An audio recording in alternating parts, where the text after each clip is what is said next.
Australia ने भारत को विश्व कप के फाइनल में पराजित किया और इसी के साथ भारत का तीसरी बार विश्व कप जीतने का ख्वाब टूट गया।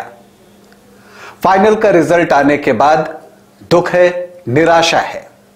यह दुख और निराशा इसलिए भी अधिक है क्योंकि भारतीय क्रिकेट टीम इस हार को डिजर्व नहीं करती थी।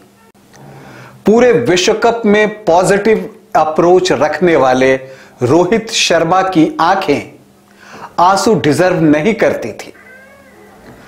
इस पूरे वर्ल्ड कप में सबसे ज्यादा रन बनाने वाले विराट कोहली चेहरे को कैप से ढक रहे थे।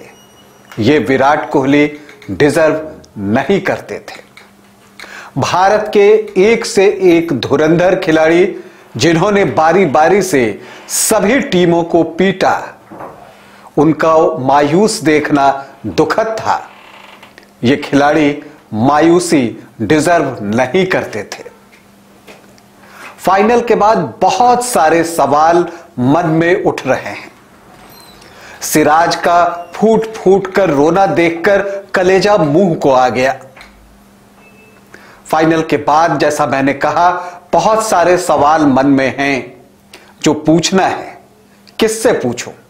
तो सोचा आपके साथ बैठकर उस पर चर्चा कर लेता हूं। नमस्कार, मैं हूं राकेश रंजन और आप देख रहे हैं न्यूज बाइस्कोप। ऑस्ट्रेलिया की ताजपोशी हुई और इसी के साथ भारत का तीसरी बार विश्व कप जीतने का सपना चकनाचूर हो गया।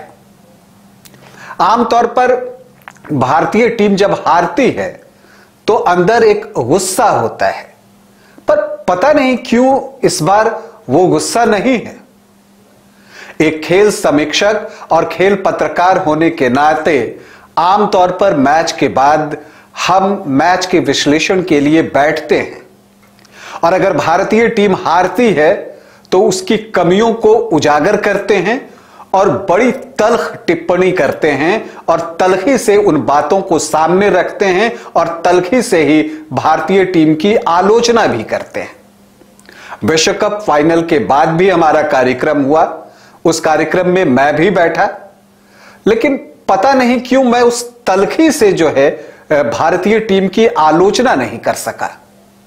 उस तरह से मैं गलतियां नहीं ढूंढ पाया। क्या वजह है ये मुझे नहीं पता, शायद आप बेहतर बता पाएं। अगर आप बता पाएं तो जरूर बताएं। कुछ तो ऐसा था कि भारतीय टीम पर गुस्सा नहीं आ रहा था। अगर मैं आपको बताऊं, जब मैच खत्म होता है और जिस तरह से पूरे विश्व कप में भारतीय टीम ने शानदार प्रदर्शन किया है, उसके बाद इस टीम का सिर्फ एक दिन खराब रहा और शायद इसीलिए जो है हम भारतीय टीम की तल्ख आलोचना कर पाने में सफल नहीं हो सके, क्योंकि भारतीय टीम ने इस विश्व कप में 10 मैच जीते हैं। दूसरी तरफ ऑस्ट्रेलिया की टीम ने इस विश्व कप में 9 मैच जीते हैं। 9 मैच जीतने वाली टीम चैंपियन बन गई और 10 मैच जीतने वाली टीम के खिलाड़ी आंखों में आंसू लिए पवेलियन जाते दिखे। कोई फूट फूट कर रोता दिखा तो कोई उसे मुस्कुराकर चुप कराने का असफल प्रयास करता दिखा। वो मुस्कुराहट असली नहीं थी। मैं मोहम्मद सिराज की बात कर रहा हूं। मोहम्मद सिराज मैच खत्म होने के बाद लगभग फूट फूट कर रोने लगे। जसप्रीत बुमराह उनके पास पहुंचते हैं और उन्हें चुप कराने की कोशिश करते हैं। उस वक्त जसप्रीत बुमराह मुस्कुराने का एक असफल प्रयास करते हुए दिखते हैं।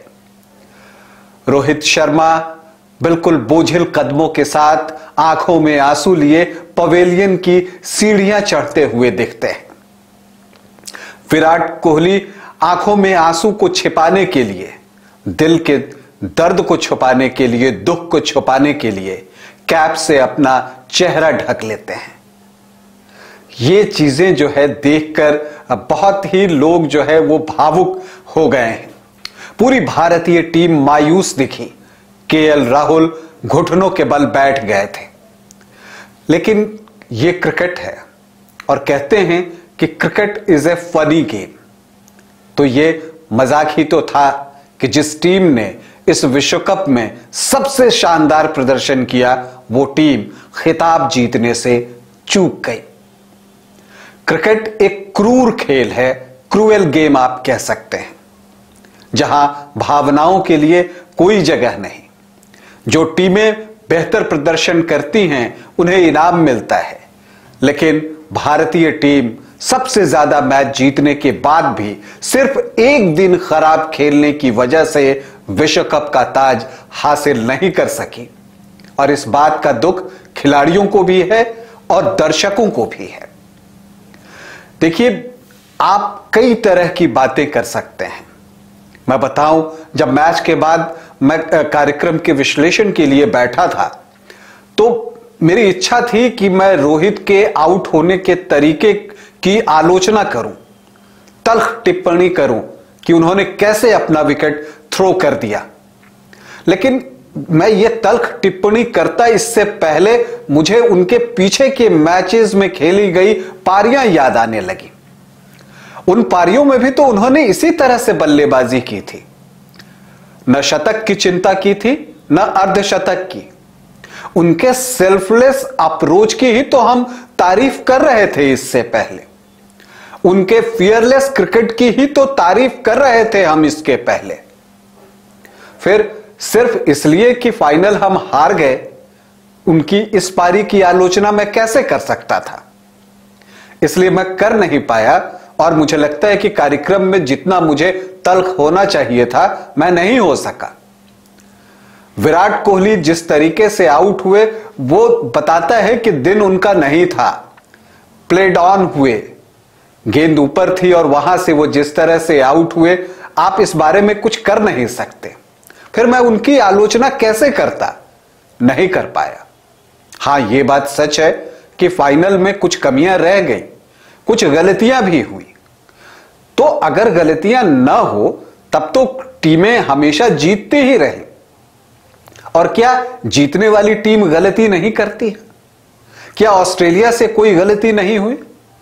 यकीन मानिए कि अगर मैच का परिणाम भारत के पक्ष में आता तो ऑस्ट्रेलियाई कप्तान ने जो फैसला लिया था टॉस जीतने के बाद में बल्लेबाजी करने का, उसकी सबसे ज्यादा आलोचना होती। और यह कहकर आलोचना होती कि इतने बड़े मैच में, विश्व कप के फाइनल में आप टॉस जीतकर गेंदबाजी करने का फैसला कैसे ले सकते हैं? उन्होंने मैक्सवेल को पावर प्ले के अंदर गेंदबाजी के लिए बुलाया। रोहित ने एक छक्का एक चौका जड़ दिया था। तीसरी गेंद पर एक असंभव सा कैच हेड ने लपका।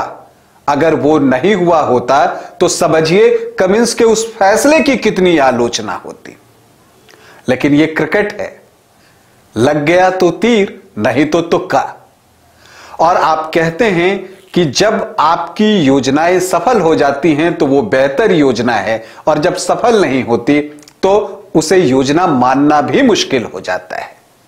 यही तो है, सफलता को सब सलाम करते हैं।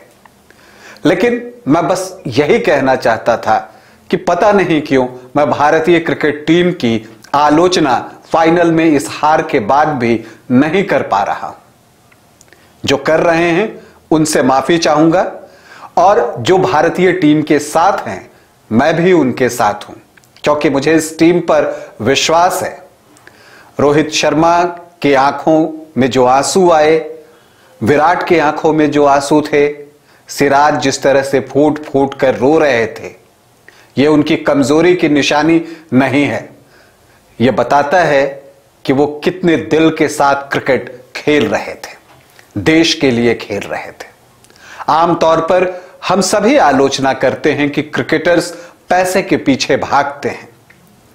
तो एक फाइनल हार गए तो क्या हुआ? क्यों रो रहे थे इतना? तो इसका मतलब यह है कि सिर्फ पैसा नहीं, वो देश के लिए भी खेलते हैं और उसके लिए जी जान लगा देते हैं। और उस हार से जितने हम दुखी होते हैं उससे कहीं अधिक ये खिलाड़ी दुखी होते हैं। भारतीय टीम ने जिस तरह का विश्व कप में प्रदर्शन किया है उसके लिए उन्हें सलाम करूंगा और भविष्य के लिए उन्हें शुभकामनाएं दूंगा। Well played team India. अभी के लिए इतना ही, इजाजत दें, नमस्कार।